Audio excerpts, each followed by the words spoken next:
You are now listening to Out of the Blank.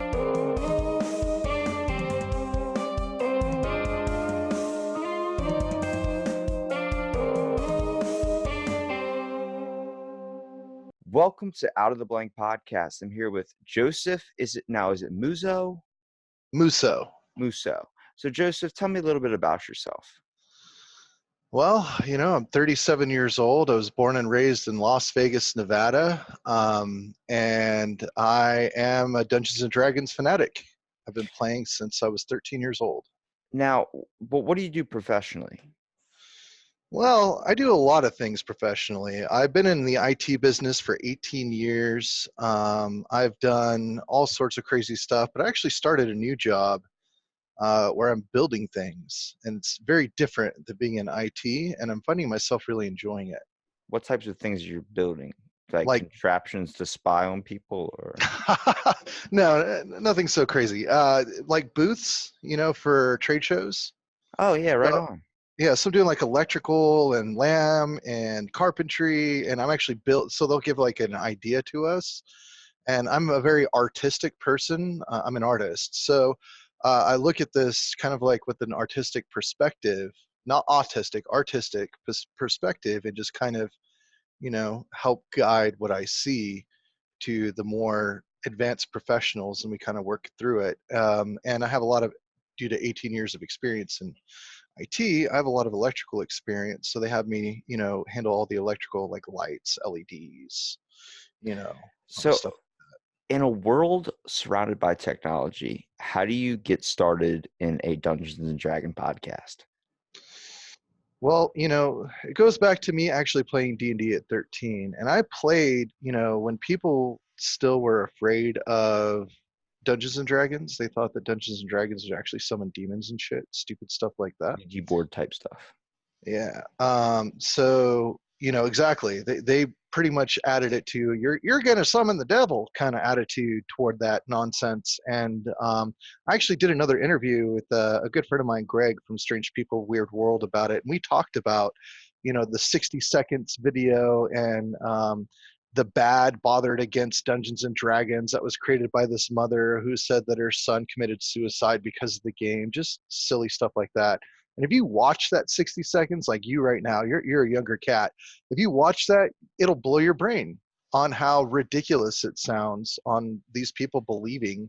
This is a psychiatrist, right? PhD, doctorate, talking about how he believes that his clients have believed that they've summoned demons, and he believes them.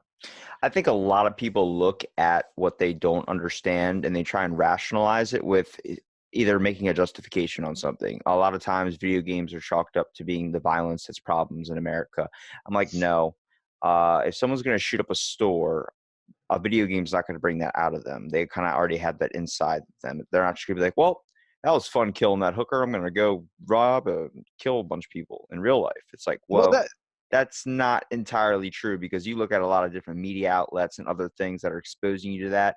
If you start saying video games are going to start causing violence, then you have to look at movies are going to cause violence. Who's to say that I love Greek mythology. I love ancient folklore. I'm into all that stuff, which is really weird how I've never, ever sat down and played a game of Dungeons and Dragons.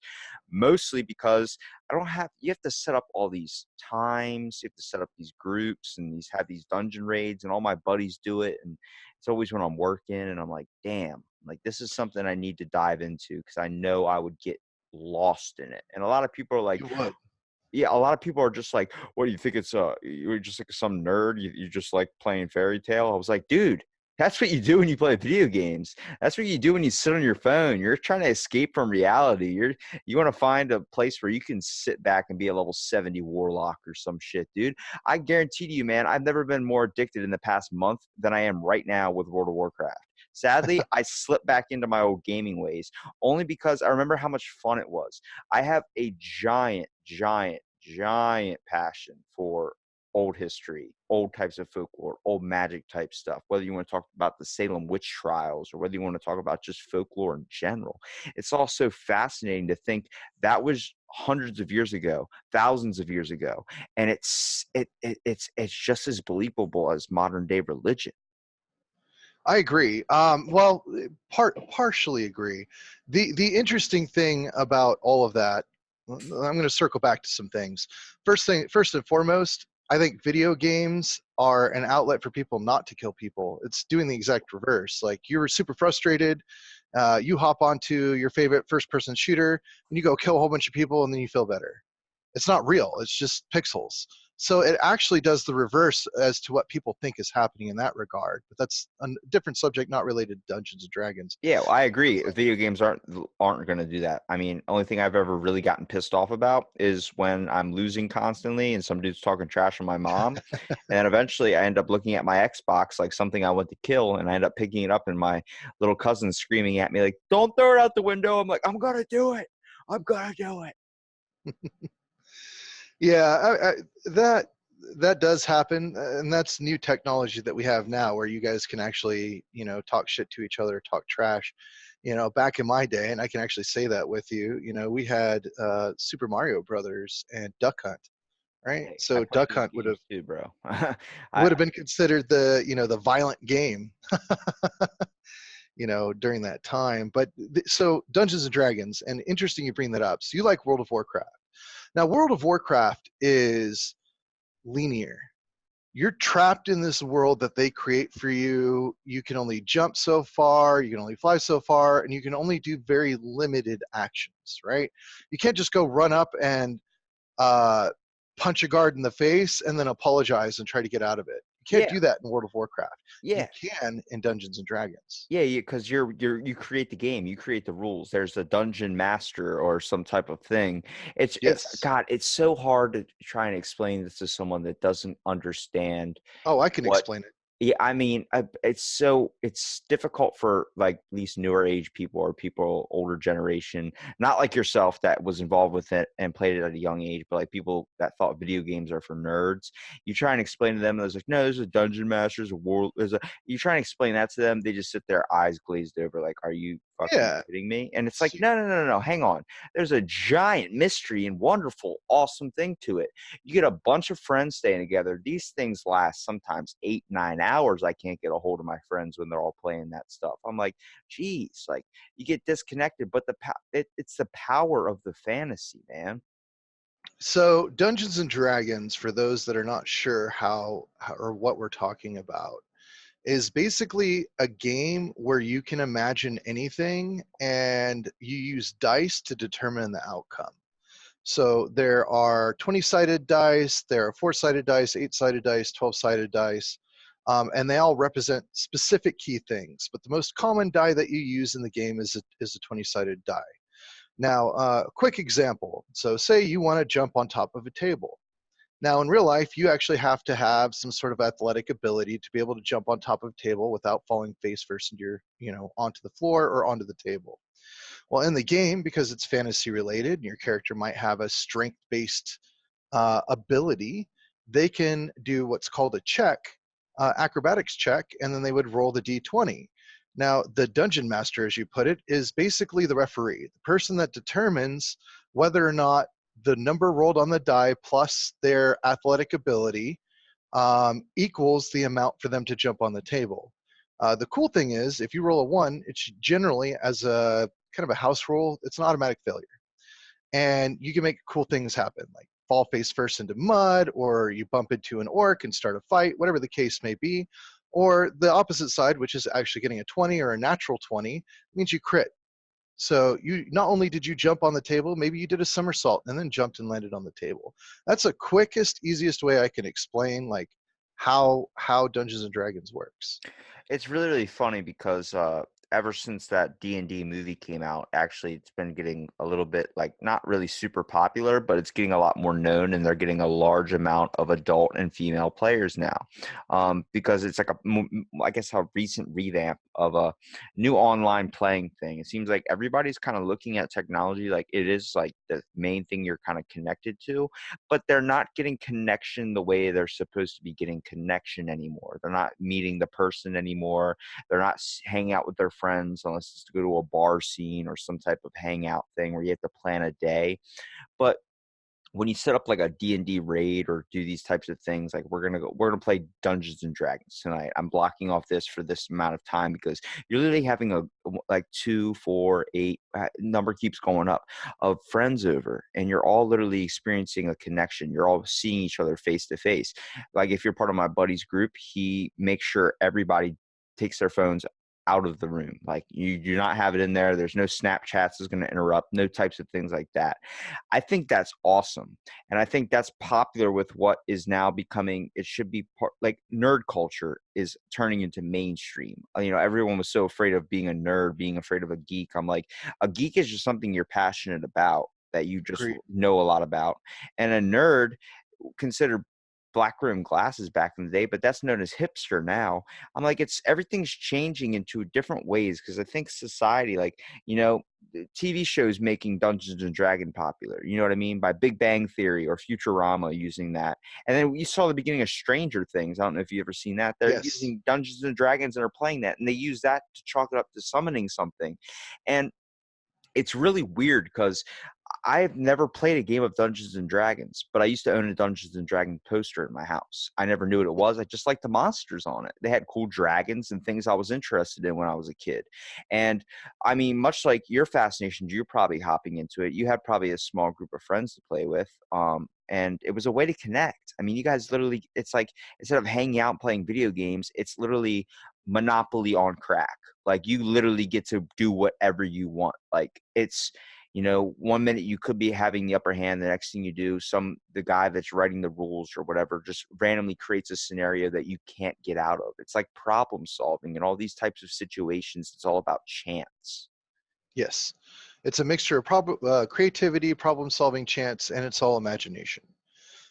You know, a good example is a very simple one. You walk into a bar, you smell the aroma of uh, cooked meat. It smells really fresh and delicious, very similar to chicken. You smell some rosemary and some pine, and you look before you, and there's a halfling woman with a pint in her hand. What can I be getting for you? Would you like a drink? Have a seat. You know, and you just kind of add that ambiance to it, and next thing you know, you're talking to this halfling, and as your character, and you're like, you're in it. You're part of the story. And you know, so what I love about Dungeons and Dragons is that it's talking about a story that you as the player can change. So me as a dungeon master, I create a story or an outline of a story for you to experience. And say you don't want to talk to the barkeep, you want to go hang out with the dwarves that are playing darts. You think you can throw like that, do you? Aim a little bit higher. You know, things like that. And that kind of gives this feeling of immersion, and you no longer become Joseph Musso who does does IT stuff, and you become Hogar the Great with your big old sword, and who likes to drink and talk a lot of smack, whatever the case may be. And that's who you are for that brief period of time. It's a higher level of immersion because it's your imagination, it's theater of the mind that takes you to another element of who you are. And the interesting thing as a dungeon master that I see is people incorporate like personal problems that they have into the backstory of their character. Like, I'll give you an example. I know some people that have, like, their mother passed away. So they'll include that as the backstory of their character, and their character will mourn the death of the mother, and then there'll be some unveiling as to why the mother died and all that stuff. And then they come to a realization of who they are as a person, as well as Hogar the Great who lost his mother. It kind of combines, and it's kind of like a self-healing thing as well. So there's like a psychological aspect of it too that's very interesting that I've seen. Another good example, and then we can continue on, is I know people with special needs that are very autistic. They have a very difficult time communicating with each other, and they use Dungeons and Dragons as a way for them to learn how to communicate and socialize, not only with each other but with made up characters, so forth and so on. And then they go out into the real world and they're able to socialize easier because they've broken that ice. And that's really cool about that. I see. I look at Dungeons and Dragons in two ways. I think it's a great kind of a better way for imagination and things to really stay intact in a society where creativity seems to be lacking a little bit, at least with where the way technology is going. It seems like people are more willing to kind of be a hive mind rather than be their own creative person anymore. And where you kind of you have to understand, like I'm trying to I usually try and see the other perspective too.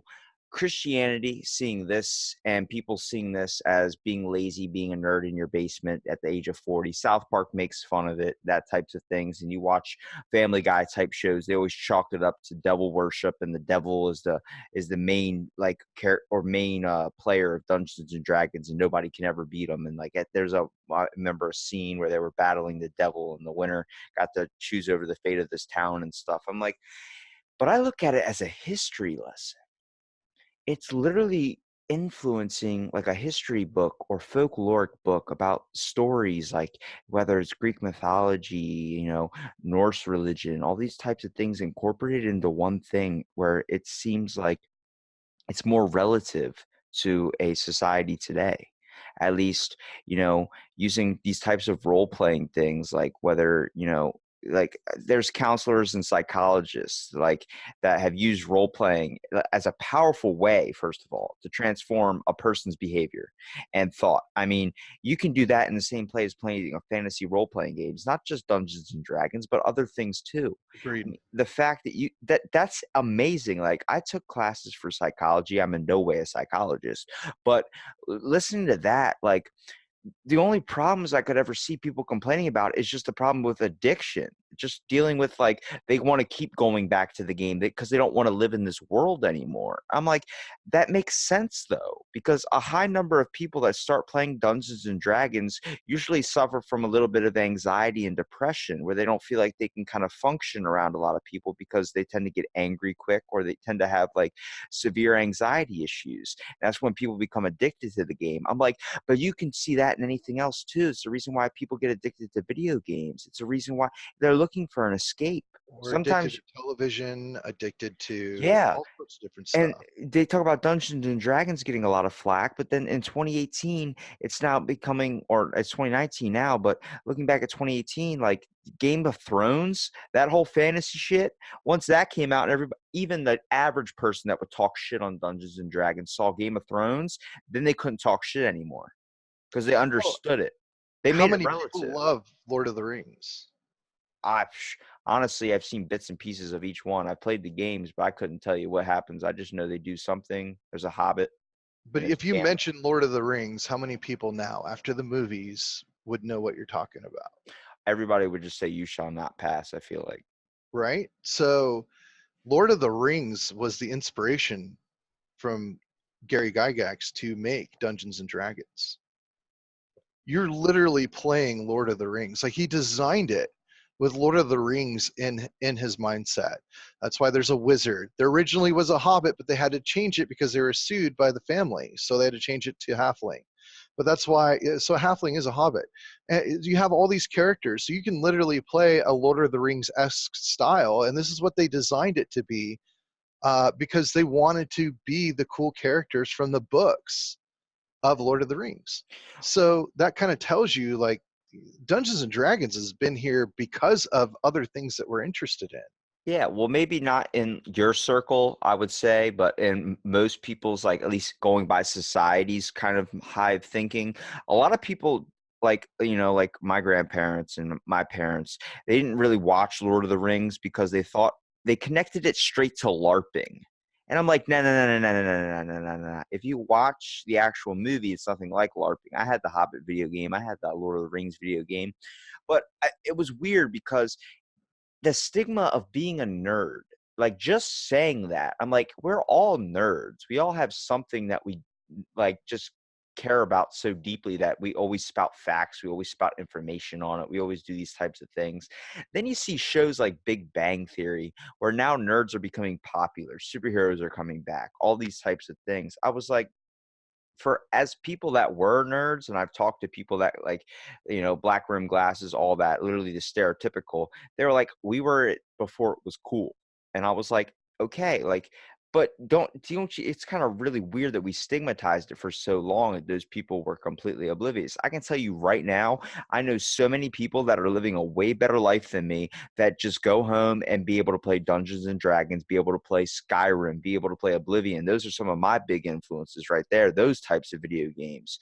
You know, Mhm. I still like going and playing a nice old board game. Don't get me wrong, pulling out Monopoly, that's fun as hell. But at the same time, we've had a fascination in history with fantasy fiction books, these types of Yep. things that bring us back to a weird kind of mysterious Renaissance period, man. Like a lot of my main influence in video games came from like Assassin's Creed, working with Leonardo da Vinci, crafting and seeing that, being a part of it. I'm like, it's so hard to read it from a textbook, but when you turn it into a game and you incorporate it in a way that more like if newer generations can understand it. I get it. I really do. I mean, the fantasy component in Dungeons and Dragons, you know, related to kind of most games around this thing is like it's like a quasi type like medieval, like Paleolithic era, I guess. Would you say? Paleo. Well, so it can be whatever you want it to be. That's the other cool thing about Dungeons and Dragons. There is no hard set rule on how you want it to be. If you want to go hardcore Greek mythology and that's all you want it to be, you want to have Medusa in there and you want to have all the gods in there, Zeus and shit, and the demigods, hell, even Hercules, right? Yeah. You could build a game based off of the rules of Dungeons and Dragons that is strictly that type of Greek mythology. You could do it without an issue. And it's the cool thing about the game is it's so template-esque, especially 5e, that you can basically build any world you want. Like my world, the one that I built on for the ALLD20 podcast, is called Avalonia. So it's a mixture of Avalon, which you'll appreciate being a kind of a nerd in that regard. Yes, Uh, sir. Just hearing it makes my fingers tingle. so it's a mixture of Avalon. It's a mixture of Greek mythology, Norse mythology, pretty much all of the modern mythologies that you've heard. Like I built my pantheon based off of the Greek and Norse gods. Mm. And of course, I've Who's your changed the favorite? names and the alignments a little bit, but those are mine. And I also built like the Fey Wild. I was really big into that, like the whole Irish kind of wild, WYLD kind of stuff. We're talking about like fairies and all that crazy stuff. So I, Who's your favorite Greek god, real quick? I have to ask. Hades. Oh, And dude. All right, I'll give you credit on that one. He gets yeah, a lot of Hades. shit because he's the god of death, but you know what? Let me Yeah, but tell you you know what? something. He's a badass. Where do you end up? Exactly. And you saw Wrath of the Titans, dude. He was the one that Yeah. saved Zeus's ass. So if you think about like all roads lead to Rome, right? So all deaths lead to Hades. Yeah. Same deal. I like, Um, what do you like more, Greek mythology or Roman mythology? Because they kind of hit around the same basis, but different names, different, like they go by the planets in Roman mythology. yeah, different names, but really it's still the same god. You know what Yeah. I mean? Like, so it's really not that much of a difference. But because Greek was where it started, I would say Greek Well, mythology. that's where most of our literature came from, like Yeah, Aristotle and all these. philosophy, everything.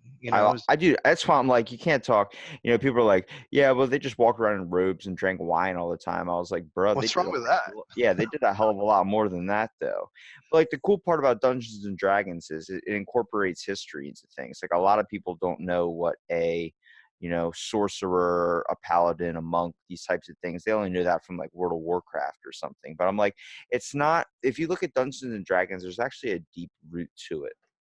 It basically it allows the person to it has very good developmental skills for a young child, at least. I don't think parents understand that. My 11-year-old son plays. Yeah, well, So. I said most parents, not the exception of people that actually run a Dungeons and Dragons podcast. But you know, like Dungeons and Dragons, it first of all, it introduces morality. Okay. You're not only working with people, but you also have to do decision making and problem solving. Okay. You get to create a character. I think any RPG, any MMO, any type of thing you get to create a character is already giving a kid a really good education. Now, a lot of people are going to hear that and be like, you think video games are going to give a kid a good education? Oh yeah. Only because it lets them structure themselves. It lets them create something literally with a amount of resources that they don't have the time to do right now. They can't just sit there and be like, well, next I'm going to be a warrior and learn how to blacksmith. They can't do that in real life. It's going to take time they don't have, but they're able to do it in a more focused way by creating a character in a game and building up this character with skills, abilities, classes, whatever you want to talk about. Now, let's say you want to be good or evil. All right. You're already structuring yourself and being able to use a type of therapy, basically. Like in my mind, I see it as therapy because if you have a stressful day, you can make an evil character and do some mischievous shit.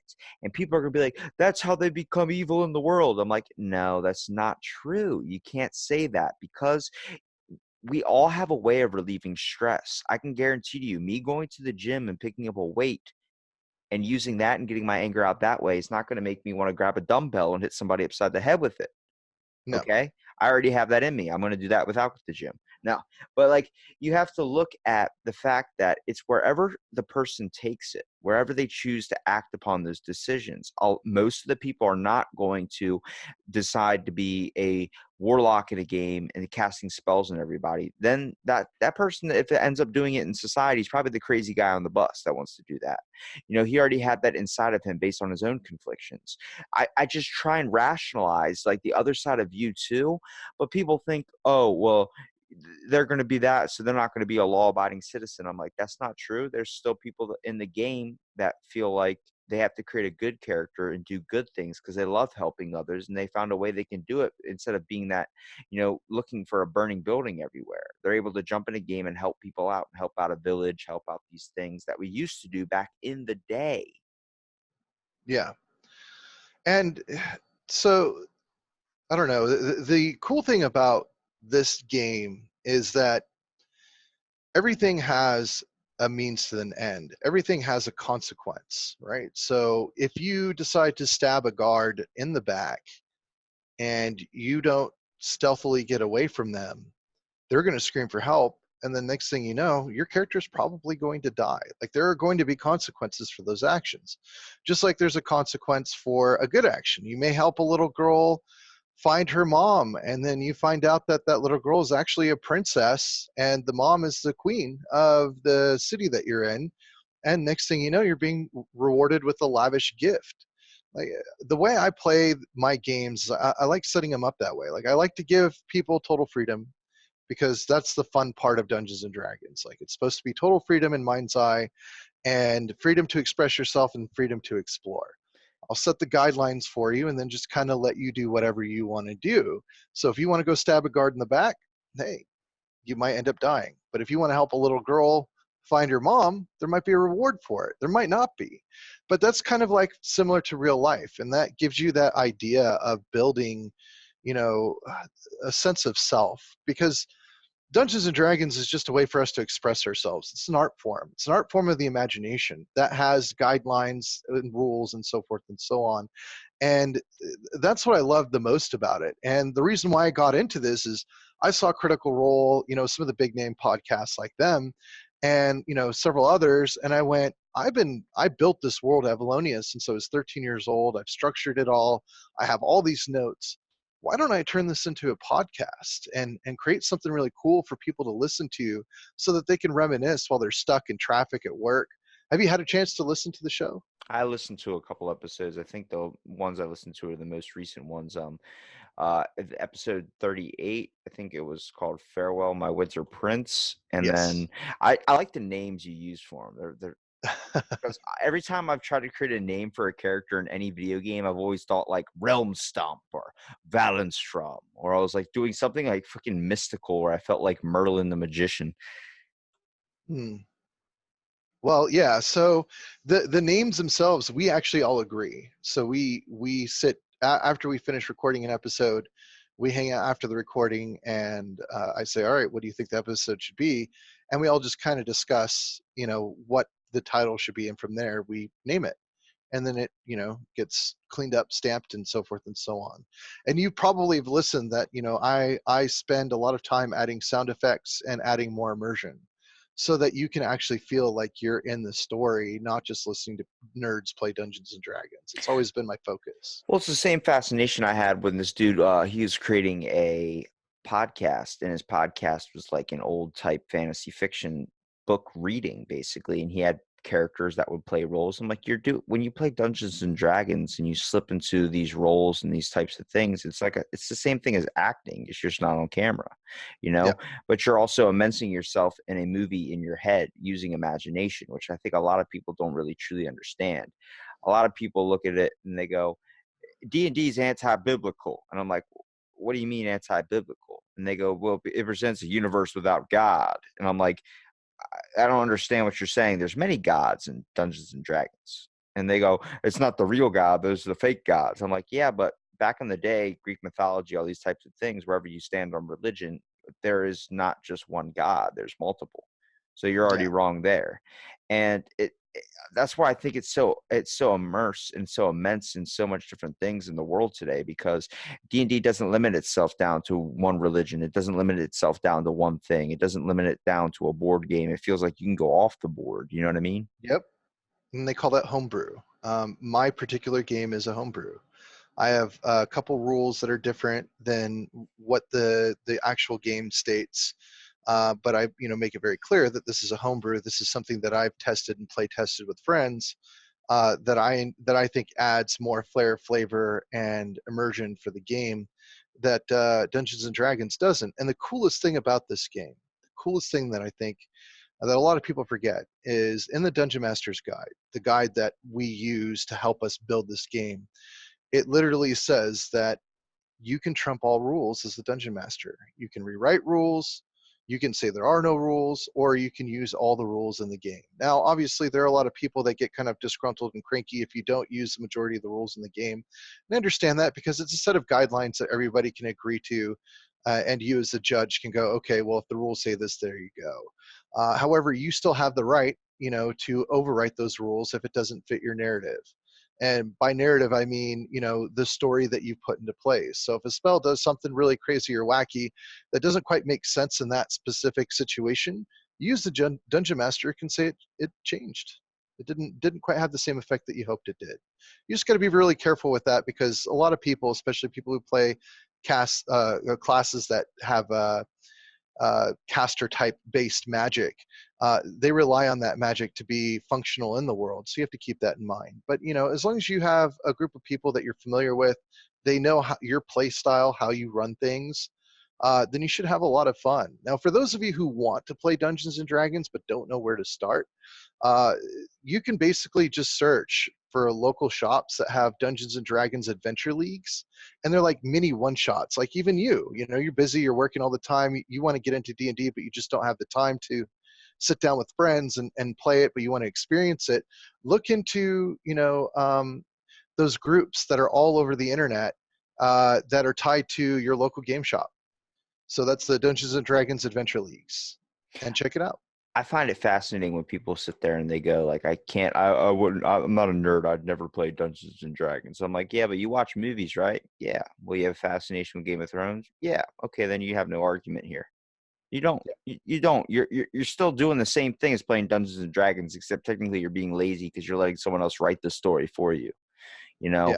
when you're playing Dungeons and Dragons or playing any type of board game or any type of thing, it brings a sense of realness and also connection with the people that you're playing with. Hopefully you're not playing Monopoly by yourself. It's probably a little bit sad, but when you're able to do this, you can see when people really let their creative passion like outspark in a game like this. And what I mean by that is creating the environment, creating the vibe, creating the board pieces, creating the costumes they wear while they're playing. You hear that, and I've always wanted to try LARPing. I've had a fascination with the old like sword battling and blacksmithing and all that type of stuff from video games I used to play as a kid. I was in my first few video games, besides like the old classics and stuff, but like the ones that majorly impacted me was like when Xbox came out and you had Oblivion and all these types of things, because I got a fascination with conjuration, mysticism, and all these types of things. I mean, it decided for me that I wanted to look further into this throughout our actual history, and you start seeing it everywhere. Like, what's better than mastering the skill of conjuration? I mean, being able to summon a creature from another realm or out of another plane of existence, just conjuring it up out of thin air. Like, that's amazing. And you hear about that, and then you hear about clairvoyance, like lighting paths and trying to find ways and targets. I'm like, we talk about Yeah. this like it's some new age nerd bullshit or something. I'm like, but it's not. It's been throughout our history. You know, people chalk it up to witchcraft. People chalk it up to demonic possession, that ghost type stuff everybody's fascinated with. You're doing the same thing when you're playing Dungeons and Dragons. Just people are not open to the idea. And I'm not saying you're summoning ghosts. I'm saying that ghost hunting, all that fascination that everyone's so interested into, whether to know the paranormal's out there, who's to say the supernatural's not out there? Agreed.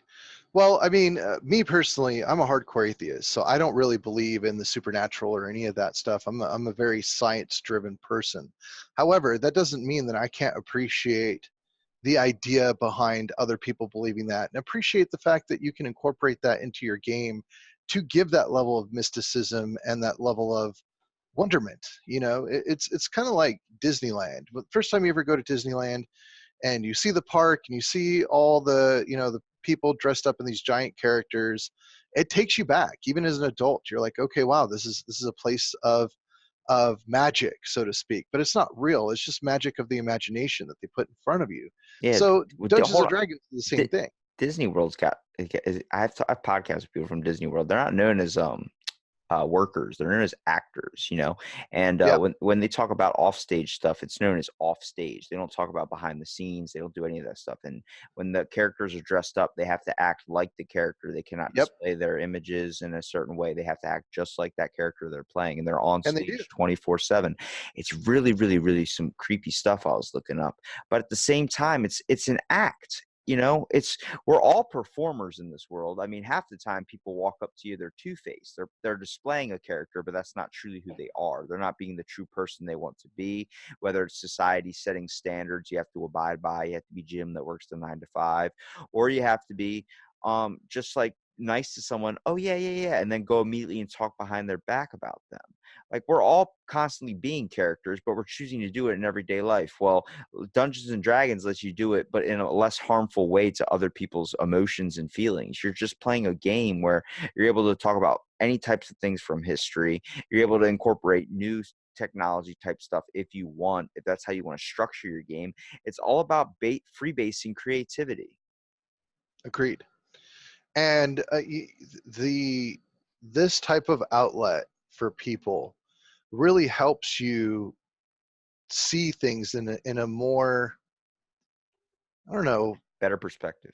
Yeah, thank you. Better perspective and a more open perspective, really. Like, you're more open to the idea of certain things happening, and it just kind of it just opens your eyes to a lot of different things. And you know, we make jokes too. Like, my wife and I, we've watched Game of Thrones, and you know that scene I've never where seen an episode. you've never seen Game of I Thrones. Wow. refused to watch it when someone said that they cried at the ending of the season, and then I heard more people say that, and I'm like, nope, not diving into that one. Nope. I like dragons and all, but nope, nope, nope. It's a fantastic. I think you would thoroughly enjoy it, to be honest with you, just based off of your background and the mythologies. You know, the writer is amazing. He did a really good job on writing those books, and you know, they didn't do too bad displaying kind of a mythical fantasy world. Very low magic. Magic does exist, but it's very low magic. Very similar to what you see with Lord of the Rings. There's not a lot of magic in Lord of the Rings. It's very low magic. Dungeons and Dragons is more high fantasy magic. You know, the elves and wizards. Everybody casts spells if you want to. And it's just neat. The whole idea of, you know, watching something, you're not going to know this, but there's a scene where they're fighting. There's this really skinny guy, and he's fighting this guy called the Mountain, and he's going to win. Like, he's messed this dude up, but he makes a couple of mistakes in taunting him. And if you play Dungeons and Dragons, you can literally go, "Oh, that was a natural 20. Oh, that was a natural 1." And joke about it, because it literally feels like watching a Dungeons and Dragons campaign being played out with two individual characters, players playing their characters appropriately. And it's interesting when you see that. Um, there's just so many cool things about Dungeons and Dragons that you could really, talk about. But the cool thing is anybody can join. It's pretty much from 11 up. I wouldn't go any younger than that. You can look at things like the Adventures League. You can listen to my podcast, ALLD20. You can listen to other great podcasts like Critical Role and get really a feel for how Dungeons and Dragons is played. But the best way to do it is to just go out and do it and experience it for yourself and just be open minded and create something fun and just roll with it. And I guarantee that 90% of you that try it are going to fall in love. What are some of the benefits you've seen since playing the game ever since you were 13 years old? Well, it's just now open now. When I grew up in a very religious family where, that was considered devil worship. And if they knew that I played, like I would have been like thrown in some sort of, I don't know, convent or something. And I don't know. I'm focusing more on the aspect, like, what has it done to you as a person? Like, what has it changed in your mind, your perspective? You feel like it opened you up a little bit more? Well, I've always been a very open person. I think that it's improved my storytelling. I think that it has allowed me to show other people how to express themselves appropriately. And it's allowed me to really bond with a lot of cool people. There's a bonding to this. There's a camaraderie that is involved in this, and it's very unique. But as far as like artistically, it has opened me up in a lot of areas, and it has shown me what it's like to be a true storyteller, which is something that I've always wanted to be. Would you believe that it does the best aspects of creativity and highlights a new art form? Definitely. I think a lot of things that go down to the basis of it, whether it's just creativity, but it's the art of creating something. And if you really truly look at, like, it's literally art. Painting a picture is just like you could chalk same amount of creativity up to doing Dungeons and Dragons, the artwork and all the stories, all that gets formed into it. The same thing. It literally composes all the arts that everyone considers so held upon, at least in today's society. You have storytelling as writing. You have the characters, the paintings, all that. That's art. Then you have music, whatever you want to incorporate into your game, being a bard, those types of things. Like, you say bard, everyone's like, what are you talking about? Like, you want to go to a bar? Are you just having a stupid moment and adding a D at the end of it? It's like, no, a bard, those people that sing in those inns and homes, those old type keeps. Like, one of my podcasts I did was on the cousin of the leprechaun. I don't know if you ever heard of him. It's called the Cluricon. It's been throughout known history. Well, he's a character in Dungeons and Dragons. I had no idea. Yeah, And I'm like, you hear that? I'm like, this is not some type of make believe. I mean, it is a make believe basis of the game, but it incorporates like real folklore type stuff in it. And I like, that's where I find it so fascinating, because it's literally a teacher.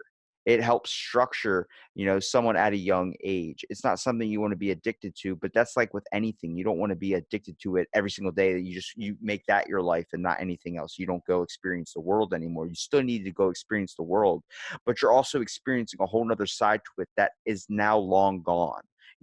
King Arthur times, that's not happening agreed. nowadays. Okay. So you're still getting a history lesson. You're still getting fascination with an old school type of art. Sooner or later, with the new tablets and technology where it's now being implemented at schools, everyone, instead of getting a registered textbook, you're getting a registered tablet. That art form is going to be gone unless people of the older generation keep their kids incorporated in that. Writing is going to end up being a little bit of a lost art. It's going to be turned into typing. It's turning into a new form. And I'm glad to see that there's even in a new form of teaching, such as Dungeons and Dragons, which I consider, there's still an outlet and a way for people to express themselves and still get the history that we should be learning about. At least in my opinion, I think more people should know more about Greek mythology, but sadly, they don't. You know, it, everything is evolving, technology is evolving, and we as a species are evolving. We're starting to realize that intellect is actually probably the strongest trait that humanity has. It's no longer brawn.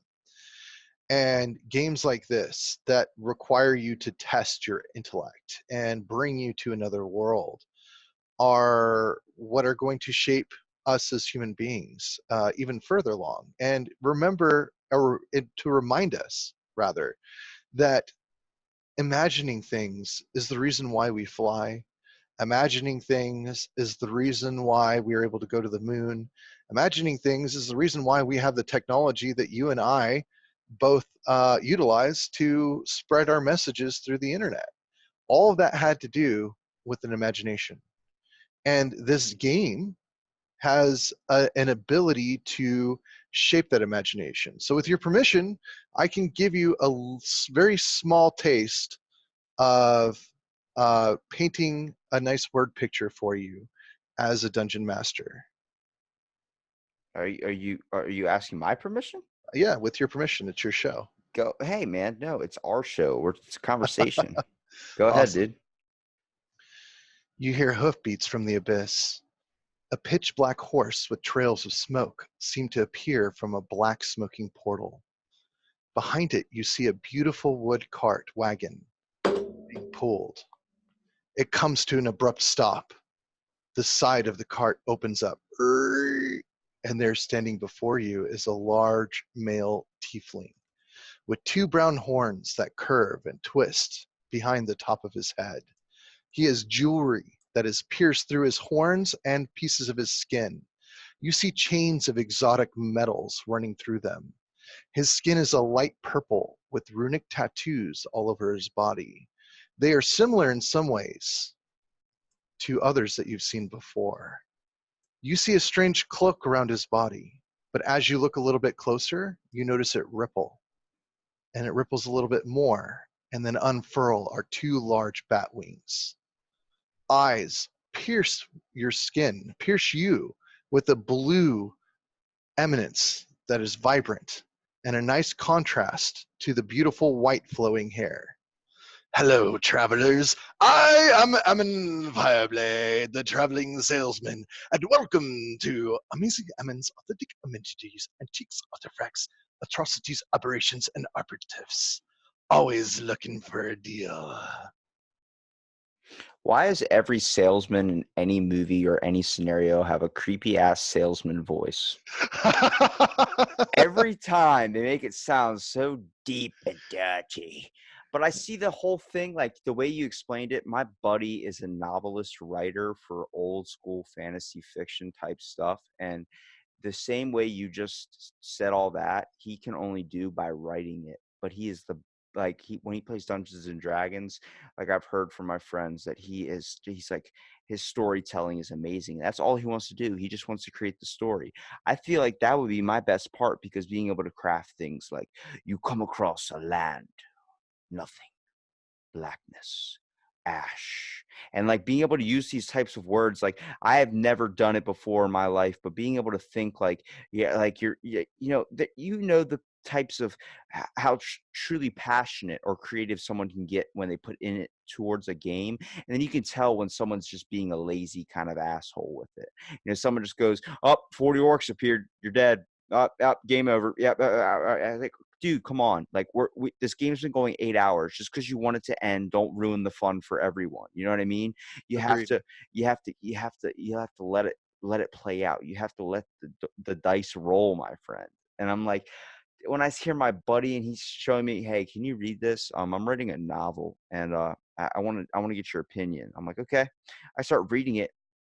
I'm like, what's it about? He's like, imagine like Romeo and Juliet times, but like it's about like coming from a girl's perspective. And I'm like, oh shit, like, and how old is she? And he's like, she's maturing. And I'm like, okay. So I'm reading it and I'm hearing like stuff that kind of sounds sexual. I'm like, I'm like joking around with them because it's really good, but I'm like, should I have my pants on or off while I'm reading this? Because I'm already slipping them down as I'm reading the first line. And it's like, see, it's like talking about how nervous and hearing the chest go up and down and just like, it's like, the power you can read from something like a literature book, whether it's a poem, doesn't matter if it's modern or not, but it's a fucking escape, man. And it Exactly. sucks. I had to be in my like 20s to figure that out. I was totally completely oblivious back in the day, but like it's where I get it. It's where I find the fascination. A lot of people talk about like, oh, that I don't get that. That's stupid. That's child's play. I'm like, dude, I would love to LARP, man. I would love to do live action role play, hitting with foam swords, Do creating it. designs, doing these costumes, acting in a way of a character that is old school. It's not being fake. It's not being a nerd. It's acting. It's What's being a stopping you?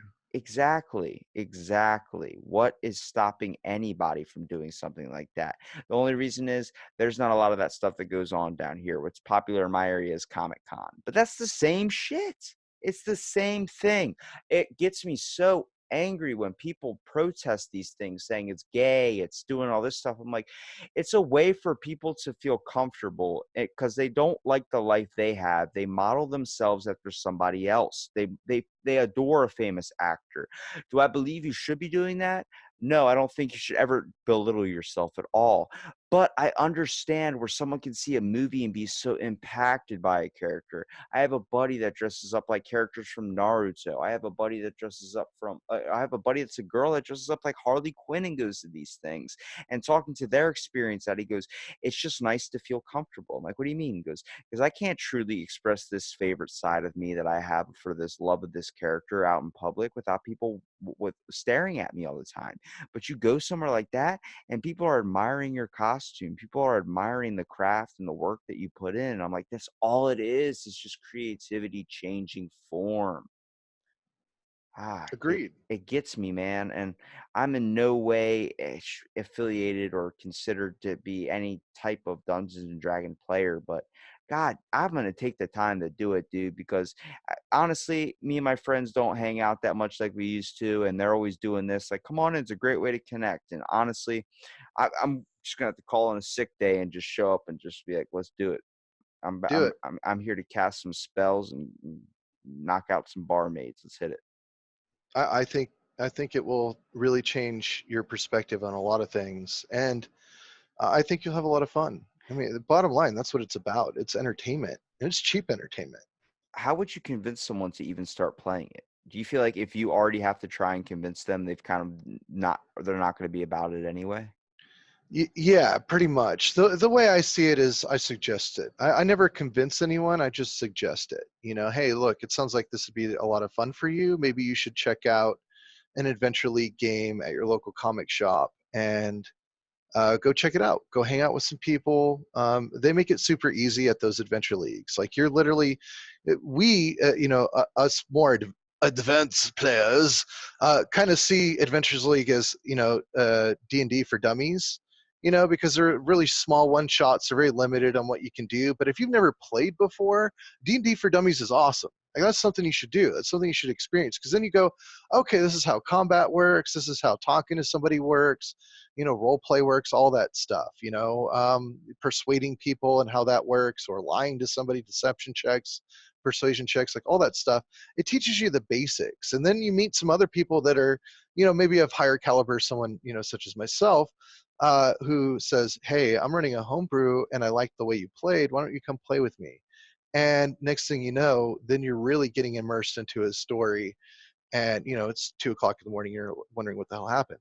That Yeah, happens quite often. it's it's all about experience connectivity again. I think that's a lot of people need to experience that, especially in a world of disconnect. I mean, it's just crazy how people can choose to not know what's going on in people's it's so intimate in their lives anymore, especially with like family and stuff like that. Like family dinners don't happen anymore. You don't go out and do stuff with your family that much anymore. At least when you're like my age, you don't do any of that stuff anymore. It's like I don't know what's going on in anybody's lives anymore, and I feel like it's becoming more and more the common norm. I'm like, why don't you just sit down and play Dungeons and Dragons for a little bit? Why don't you sit down and play Monopoly? Why don't you sit down and talk to each other again? Become connected instead of using a cell phone to figure out who wants what from the grocery store. You have to do these things. You have to have time for your family because those are the memories that are going to truly matter. You're not going to remember a video game. That's not going to be a memory that's going to be instilled upon you in life when you're older and you're going to be looking back like, God, I wish I had more. No, that's never going to happen. But what is going to happen is when you're playing Dungeons and Dragons, you're being around a group of friends and you're all shooting the shit. It's the same thing you chalk up to being at a bonfire at 2 o'clock in the morning and looking at the wood burning on it. You're But sitting, even better, you're going to remember uh, moments in the game as if they were a real moment. You will remember the worst moment where somebody just completely botches all of their roles and their character almost dies because they just do such stupid and things. one of your buddies saves you, and then you realize like you really helped me out when you could have screwed me over. You could have let me die. And that's where you can tell who your true friendship lies with. The ones that's going to like screw you over in the game, or the ones that are going to help you out in a situation. See, the problem is with Dungeons and Dragons, it's not even a problem. The beauty of it is that you have to make it real. You have to make it feel real. You have to act in the role. You can't escape the role. You can't just play it off. You can't just be like, yeah, all right, I died, whatever. No, you have to get intense about it. And the reason that makes such good connectivity with people is because when you're in a situation and you know that's your best friend, that you're in a situation, he's playing with you, he will help you out, and you'll get to see things and act on situations that truly give you a better perspective of your friends as well. Agreed. The camaraderie that you build with individuals is pretty strong, even with strangers. When you decide to go out to a shop and play something like, Adventures League or whatever, you'll end up meeting people and forming a bond with them as well. And most of them are socially awkward nerds and geeks, just like the majority of people, but not all of them. I was not, believe it or not, I was not a geek or a nerd growing up. I was playing football. Um, I was either in the band or in the orchestra. So as a musician, and I was also an athlete. I used to work out and do like weightlifting and all that stuff. I was part of those programs. So I was kind of like one of those weird in between people, so I was like half jock and half, I don't know, just into nerdy type stuff. And it was very interesting because I saw both sides of the world.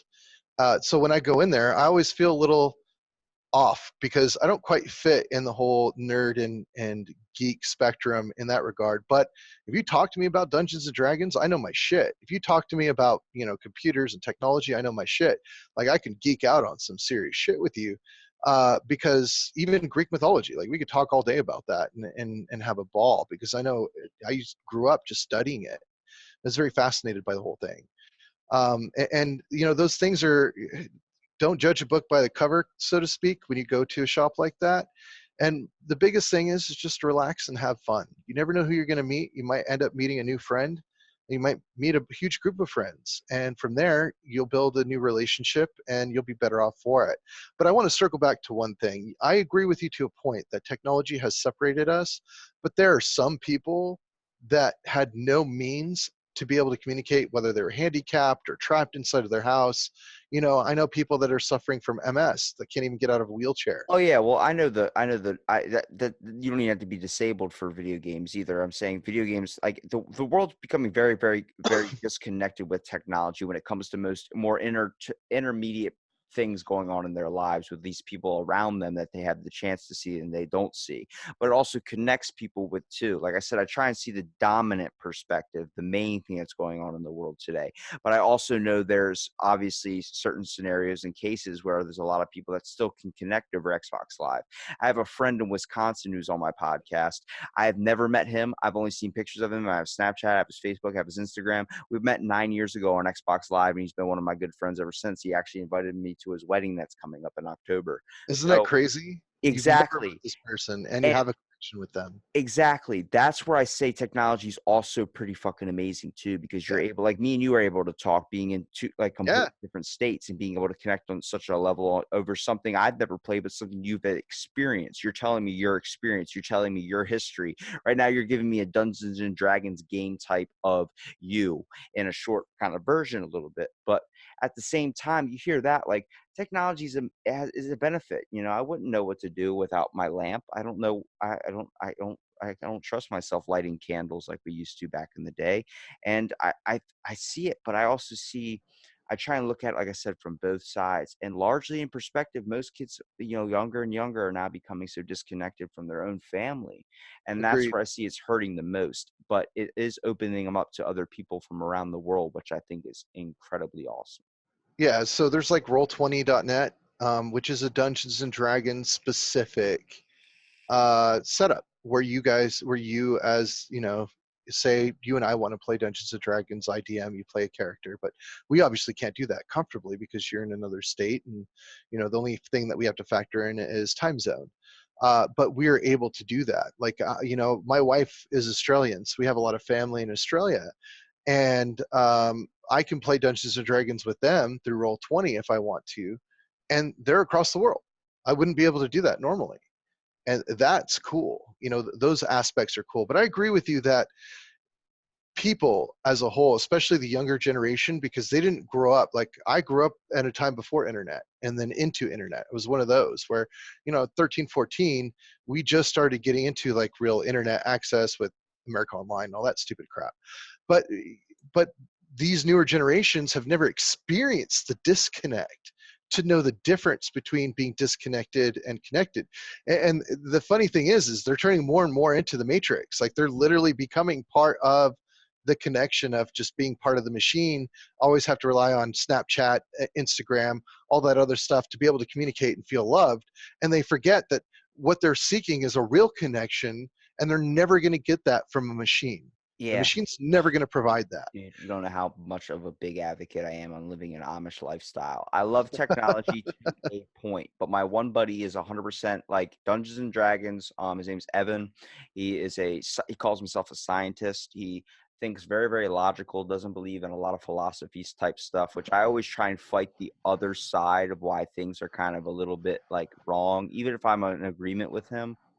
But Hmm. he's 100% for getting the gene chip in the back of his head, doing all these robot implementations. He's trying Not to me. survive through technology.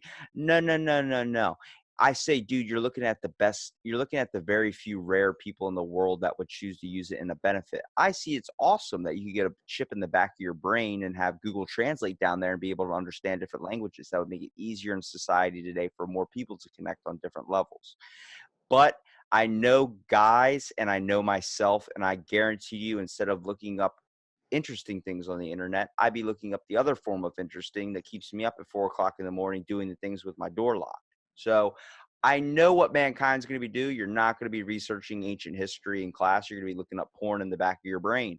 So I understand that point, but he goes, I don't think that's everybody. I'm like, you'd be surprised. I guarantee you would fall to that point. And he's 100% like, I just want to clone myself. I want to live on through technology. I want to be like half robot and all this type. I'm like, dude, you don't understand. Once we start trying to change, once we incorporate a gene chip, these types of things, it's going to start ending up being a requirement. It's going to be kind of, you can get it if you want, if you have this amount of money. Then it's going to start being like you have to pay for this with that gene chip, and you don't have that gene chip, or you have to go somewhere else.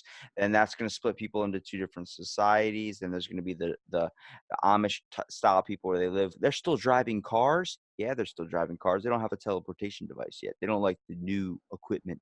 They're still using airplanes. Yeah, man. It's like, that's where I see we're going to start being very disconnected from something that was supposed to bring us together in the first place. So a real good rebuttal for your friend is anything that can be programmed can be hacked. So the moment Exactly. you have that chip inside of your head, there's going to be some asshole like me that's going to try to figure out how to hack the thing, mainly so that someone can't hack mine. I always tell them there's always 2 points I bring up. One, I don't think Alexa should be controlling your toilet. That's too much power for any machine. I still want to wipe Agreed. my ass. And the second time, my second rebuttal is usually that the fact that how they have the Wi-Fi signal boosters in the house of like you can boost it by plugging into a socket into your house, like in a room that's lacking internet, and it boosts the Yeah. signal there. Okay, that shoots off a type of frequency, much like a radio. Like there's a signal coming from your cell phone right now, going up into outer space, going through. There's a bunch of million different frequencies and signals that are going literally through you right now. Okay. Mhm. What happens when you put a Wi-Fi signal booster inside one of the outlets? Someone decides to hack it like they would hack a Tesla and crash it, and they decide to send off electrical EMP. Your nervous system is electrical. Now they just shut you down in your own house. They come in, break in, kill you, take your family, whatever the hell you want to talk about. That's where I'm like, that shit's going to go way too far. Yep. I And agree with you. he goes, I don't think that people are going to do that. I'm like, okay, well, now we're talking illogical thinking. People are rational. A lot of the times we do some very, very shady stuff. And he goes, well, It's admirable that he is that naive. hey, being a scientist too. God. Yeah. A shout out It- to Evan, man. Jesus. I hope you're listening. I hope you understand that you're crazy. Hey, but in the same regard, I have mad respect that you actually have that kind of hope for humanity. I personally do not. I think that unfortunately humanity is going down the wrong direction, but I'm thankful that we have things like these games that allow us to kind of right ourselves and see a different perspective because I agree. the less connections that we have with each other, the more separated we're going to be, and the more issues we're going to have, like more hate, all that stuff. It's because we don't get to talk to each other and connect with each other on a personal level, and that is something that technology is doing, both the forward thinking, where it is actually bringing people together, but it's also doing the reverse, because people aren't also limiting it. Like I'm a firm believer, especially being somebody that's been in IT for 18 years, that screen time needs to be limited. Like you need to have a certain amount of time where you go out in nature with some friends and go hiking, or you sit around a table and play Dungeons and Dragons. Yeah, we're using some technology because we want to record it and bring a high quality show for the LD20 podcast for people to listen to. But that's really for people that can't Damn, bro, you play. plug in a lot. No, I'm just kidding. Hey, bro, it's habit. Well, see, that's the whole reason I started my podcast, was just because we don't take an hour to even get to know anybody anymore, find out their interests, just have conversation. Like, hey, how you doing? It seems like any conversation you have now is someone projecting out their problems. And I tell Yeah, people it's all up to Sims. I used to play Sims all the time. So it's like there's a social skill. You need to associate with people throughout every single day of your life, but people aren't doing it anymore. So they feel like the only way they can truly talk to someone in public is by bitching and complaining about their problems. And the reason why is because they're full. You know what I mean? They don't have agree. another person to talk to. They don't have another person to vent to. They don't have family to talk to anymore because they choose to be closed off, and they like being closed off, but truly they don't. Agreed. And I've actually listened to several of your shows since you've made the offer for me to come listen. And I like it. I like Out of the Blank. It's a really cool podcast, and I'm definitely going to plug the hell out of it for you too on my show, I appreciate um, because this is cool. This is neat. I like that you take the time to talk to people, and for your age, the way you speak, you're a very eloquent and sophisticated speaker, and it's very rare for someone at 21 to be able to have such a wide range of perspective, and it's unique. It's really I cool. I appreciate that, and I only get it from the unique people that go on my podcast, such people like you. I just tell people, like, if you give me the answer you're not fit for my podcast, you don't truly value yourself as a person, because my podcast is for everyone. I'm out there to hear everybody's story, and it's not a story, it's just experience. It's knowledge, and knowledge is understanding, and it's getting not just one side, but all sides. I feel like Yeah, in a world very disconnected and divided, we truly don't we overlook the best part about humankind, and that's to truly care for each other.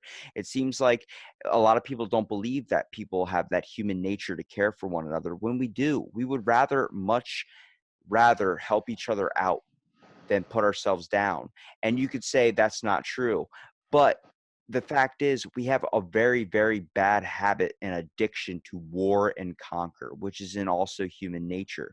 But when a terroristic threat, 9/11, whatever you want to say, happens, people come together and they drop all the mindless problems like, oh, I don't have money to pay this bill. That doesn't become a thing anymore. Race doesn't become a thing anymore. Everything becomes, we're a people and we need to rebuild and recover from what just happened.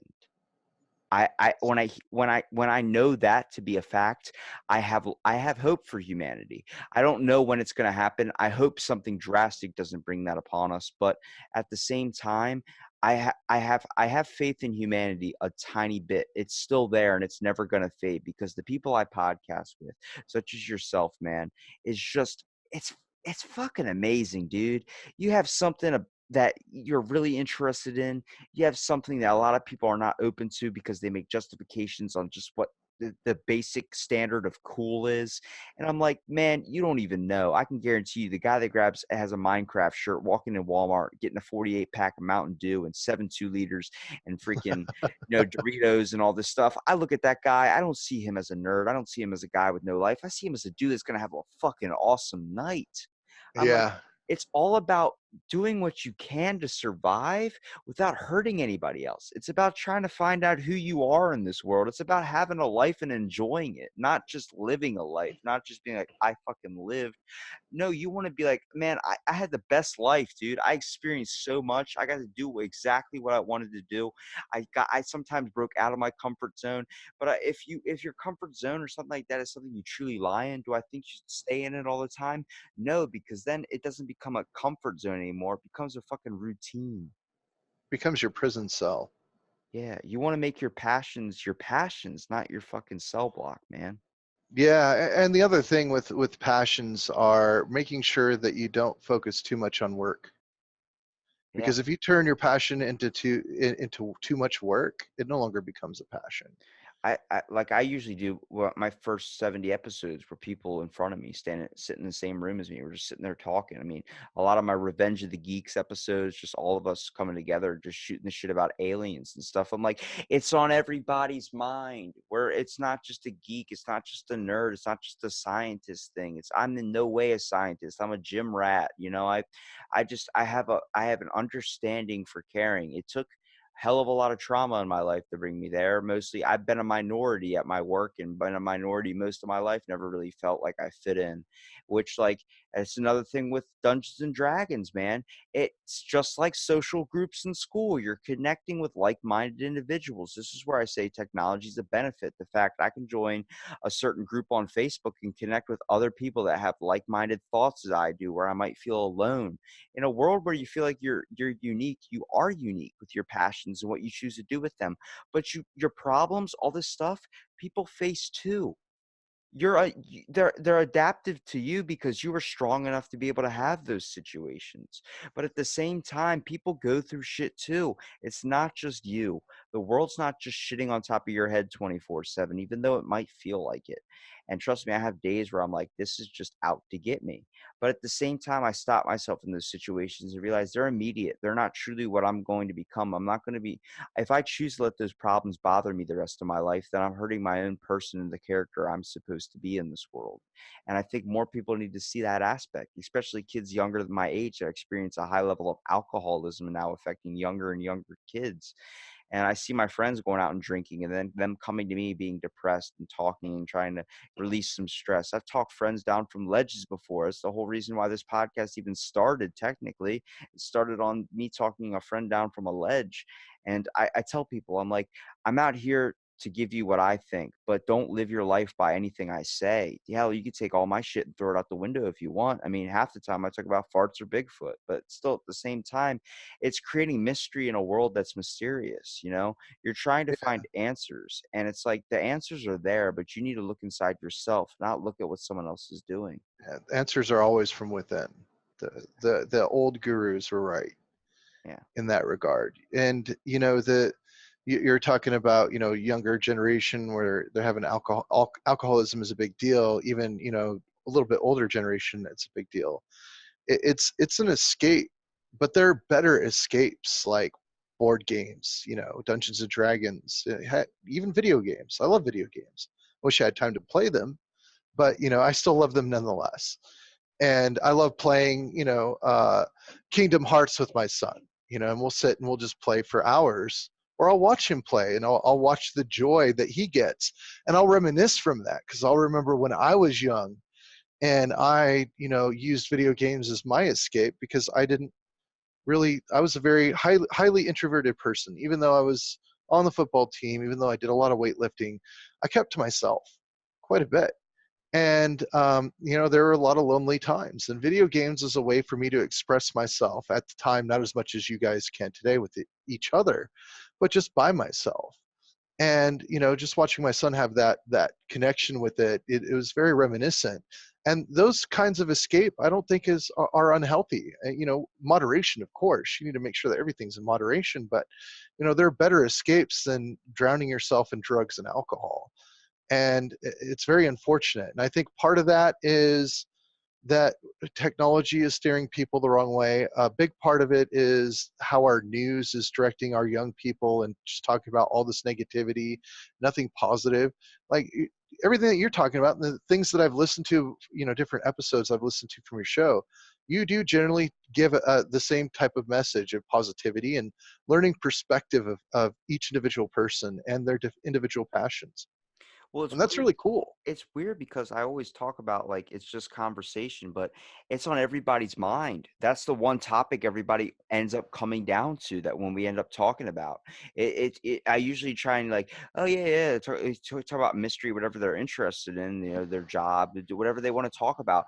But everyone, it doesn't matter what country I've podcasted with people from, it all comes down to the same question, like, why are people not talking to people anymore? And I'm like, man, it's on everybody's mind, but no one's doing a damn thing about it to improve that at all. Well, I wouldn't say nobody. I mean, you're trying with And, this show. You're speaking a voice. and I hope it does hit some people out there. But I think it takes it obviously takes more than one. And I'm trying my hardest to at least every person I talk to, I always make sure I ask them before that thing goes up. I usually don't do these live. I just kind of I record them so when I can't record one, I can still. But I let people know like I have a very few days off, but I'm willing to lose all my hours of sleep. Hell, I've been up the past 3 days with 1 hour of sleep. Okay, right now I'm barely holding it together, but at the same time, I get energized when I talk to someone like you, and I don't even mean like you. You're unique in your own way, and I see that, and I get so energized, like someone just gave me 8 pots of coffee and threw double A's in my back. Like I'm ready to go because it's so awesome to see somebody that can just get so passionate about something. And I see if more people showed that in the world today, it would fucking change quick. Well, I mean, that's why we do what we do. I'm doing my part and you're doing your part. And, if you think about it this way, y- one person can change everything. And a good example of that is Gandhi. He changed everything. I'm not saying that you and I are Gandhi. I'm just giving it as an example that one person can change the perspective of humanity, and it only takes a voice. So use your voice and spread the word. That's it. It's that simple. I appreciate that, man. And all the one word I have to say to people is the bird is the word. I want My to give wife would disagree. I would give That you song. I want to give you a minute here at the end to be able to tell people about like where they can find your podcast and where they can Sure. look up your stuff. Okay, so you can find me at ALLD20.com. That's ALLD20.com. You can find me on Instagram at all_D20. You can find me at Twitter at all_D20 or Facebook, facebook.com/ALLD20. You can literally just Google ALLD20 and you'll find all of our stuff. And I want you to play us out with a dungeon master type scenario, please. Put me on the on the spot. Okay. Yes, it's coming. I see your future, and it looks bleak. I am the Winter Queen. You have listened to Out of the Blake podcast.